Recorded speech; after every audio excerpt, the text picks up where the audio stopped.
आइए आज हम बात करें कि आर्टिफिशियल इंटेलिजेंस के यूसेज के लिए एक ऑर्गेनाइजेशन को मैनेजमेंट सिस्टम बनाने के लिए क्या करना चाहिए, क्या बेसिक कंटेक्स्ट होना चाहिए, किस फॉर्म में किस डायरेक्शन में काम होना चाहिए। मेरे यूट्यूब चैनल पे आपका स्वागत है, जिसपे आप आर्टिफिशियल इंटेलिजेंस और डेटा प्राइवेसी पे लगातार नया कंटेंट देखते हैं। और जैसा मैंने कहा, आज हम बात करने वाले हैं ऑर्गेनाइजेशन कंटेक्स्ट की। ऑर्गेनाइजेशन से शुरू कीजिए, समझिए बिजनेस क्या है, उस बिजनेस में आर्टिफिशियल इंटेलिजेंस के यूसेज क्या है। इंपॉर्टेंट ये भी है कि क्या वो यूसेज किसी काम आ रही है, क्या वो हमारे बिजनेस के स्ट्रेटेजिक ऑब्जेक्टिव को मीट कर रही है।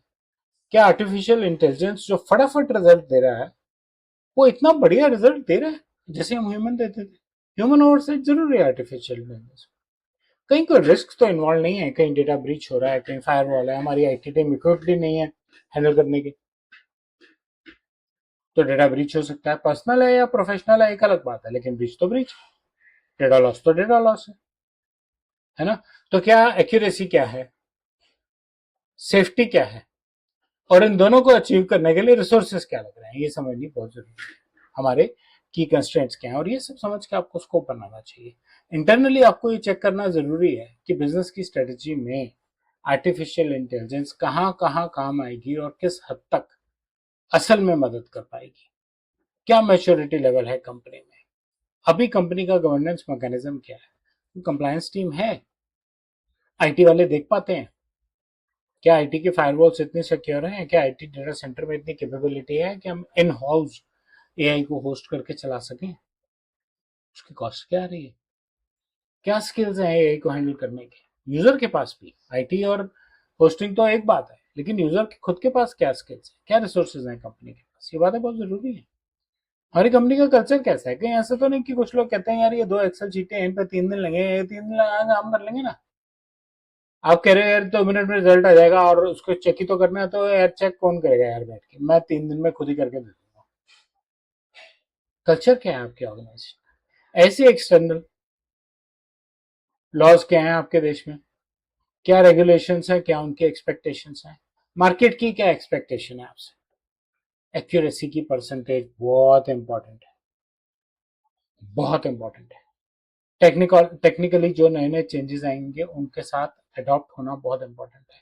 इंडस्ट्री बेस्ट प्रैक्टिसेस क्या है, सप्लायर इकोसिस्टम क्या है चाहता है आपसे, क्या एक्सपेक्टेशन है सप्लायर्स की कि आप क्या काम करेंगे और कैसे करेंगे। ये बहुत इंपॉर्टेंट चीजें हैं आर्टिफिशियल इंटेलिजेंस की यूसेज से रिलेटेड। इंटरेस्टेड पार्टीज कौन सी हैं, आप कहोगे मेरे कस्टमर को, मेरे वेंडर को, सबको एआई चाहिए। चाहिए भैया, उनको एआई नहीं चाहिए, उनको आपसे एक्यूरेसी चाहिए, उनको आपसे सेफ्टी चाहिए, उनको आपसे स्पीड और परफॉर्मेंस चाहिए। आप एआई के थ्रू कर रहे हैं, मैन्युअली कर रहे हैं, इंपॉर्टेंट नहीं है। एआई के थ्रू करेंगे तो जिनको समझ है वो कहेंगे ये इनोवेटिव कंपनी है, नई नई चीजें यूज करती है, टेक्नोलॉजी को अडॉप्ट करती है, कहेंगे ना। लेकिन गैप कहाँ आएगा, गैप तो सिंपल है। अगर रिजल्ट ठीक नहीं आया तो, अगर एआई के चक्कर में कॉस्ट बढ़ गई तो कॉस्ट भी तो उसी कस्टमर से लोगे। रेगुलेटर्स क्या कहते हैं, क्या रेगुलेशंस हैं, एआई कितनी परसेंटेज यूज होगी, कैसी होगी, ब्रीच होगा तो कौन हैंडल करेगा और कौन जिम्मेवार। और एआई का सर्विस प्रोवाइडर खुद क्या चाहता है आपसे, बहुत इंपॉर्टेंट एस्पेक्ट्स हैं। इन सबको मद्देनजर रखते हैं आप रिस्पॉन्सिबिलिटीज की, यूसेज की, सब चीजों की क्लियर बाउंड्रीज बनाइए। बिजनेस एक्टिविटीज को कंसिडर कीजिए, सिर्फ रेलिवेंट एआई सिस्टम्स को इंक्लूड कीजिए, हर एक चीज को इंक्लूड करने की जरूरत नहीं है। डिपेंडेंसीज को रिफ्लेक्ट कीजिए, डॉक्यूमेंट कीजिए, और पूरे के पूरे स्कोप को डॉक्यूमेंट करके एआई का गवर्नेंस मैकेनिज्म बनाइए।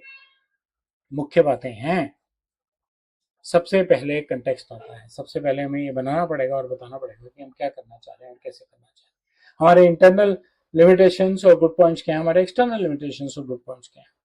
चाहे सेम टूल है, चाहे सेम सॉफ्टवेयर है, चाहे सेम यूटिलिटी है, विद और विदाउट आर्टिफिशियल इंटेलिजेंस है, चाहे सेम आदमी है, हर कंपनी का कल्चर डिफरेंट होता है, उसको वहां अलग तरीके से अडाप्ट करके वहां के हिसाब से काम करना पड़ता है, तभी वो वहां पे ठीक आउटपुट दे पाता है।